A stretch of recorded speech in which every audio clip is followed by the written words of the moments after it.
Good morning everyone! So napapanood mo tong video na to kasi dito tuturuan ka paano mag-posting sa Reels in line with Digital Master System.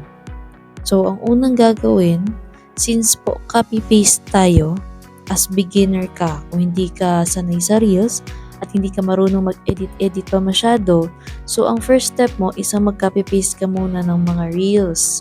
Kasi good news, dito sa digital, meron na po kaming nakahandang mga videos na i-download mo lang at ipopost mo po sa sarili mong account. So, meron na po tayong GC para din dyan. Ang kailangan nyo lang po gawin is i-search nyo po yung Reels and TikTok videos. Ayan. Ito po yung na GC. Kasi dito, ang dami po mga Reels na pwede mong i-download at pwede mong magamit, pwede mong po ma-post sa sarili mong FB account. Pwede nyo po yan i-post, mga mukha ko. Kasi, the moment na may mag-inquire dyan, i-refer nyo lang naman po sa akin yung tao. Ako pa rin naman yung kakausap. So, marami yan. Scroll up ko lang po. Marami po dyan. Sobra po yan sa 100. And even, para hindi mahirap sa'yo, pwede ka dito. Click mo to, Reels, tapos, baba ka, View Media and Files. Yan, mas madali pag dito ka kumuha ng mga videos. Yan, andyan na lahat. So, ang gagawin mo, pipili ka lang ng at least 3 videos. 3. Sabihin natin, ito yung mapili mo. Ito dito tayo kay Ate Gina. Ito yung mapili mo. Ito. Gagawin mo dyan, download mo yan. Download. Tapos, pili ka ulit isa. Ito yung isa. May download ulit. Tapos, pili ka ulit ng isa pang video. Pwede ito. Download mo lang din to. Okay? After mo maka-download ng 3 video, ang next step po na pupuntahan mo, punta ka po dito sa GC na to. Search mo. Script.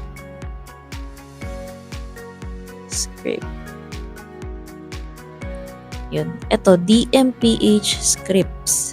Click mo lang yan. Kasi andito po yung mga pwede mo i-caption sa Reels mo.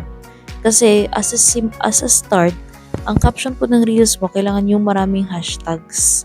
Para po, ma-boost ni FB yung Reels mo at marami pong maka-view, maraming viewers. Pag maraming viewers, meaning maraming makakita sa video mo. At kung maraming makakita sa video mo at ma-curious, maraming magko-comment. Kahit saan dyan, pwede mong gamitin ito. Ito na lang kasi ito yung pinakamalapit. Long press mo yan. Okay, kahit saan ha. Pwede ka po mamili dyan. Kasi yung sa Reels po, marami kang ipopost na Reels pero yung caption, same lang. Hindi katulad dun sa posting na kailangan naka-partner. Kung ano yung caption, yun yung picture. Kung ano yung video, yun yung caption. Dito naman, kahit anong Reels, iisa lang po yung caption niya or iisa lang po yung hashtags na ilalagay mo. So for example, dito, ito yung napili mo ngayong araw. Pwede mo yun i-copy. Okay na yan. After that, punta ka na po sa Facebook mo. Punta ka sa Facebook mo, dito ka sa profile mo. Tapos pupunta ka po dito sa baba. Nakikita nyo yan, may reel. Kasaba ng what's on your mind, may reel. Click mo lang po yung reel. Tapos yan, lalabas na yung gallery mo.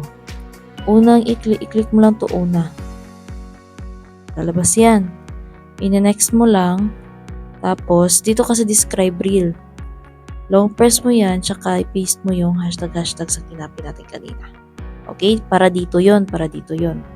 Ngayon, make sure na nakapublic po yan ha. Kailangan nakapublic kasi pag hindi nakapublic, konti lang po yung makakita niyan. After that, share na mo lang.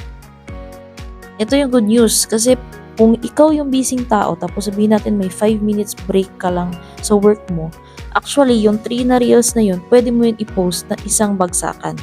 After mo yun ma-post, post ka ulit yung pangalawa naman. And next mo lang, and dito ka ulit, i-paste mo lang ulit yung kinapin natin. Yan, di ba lumabas siya? Make sure naka-public, share now.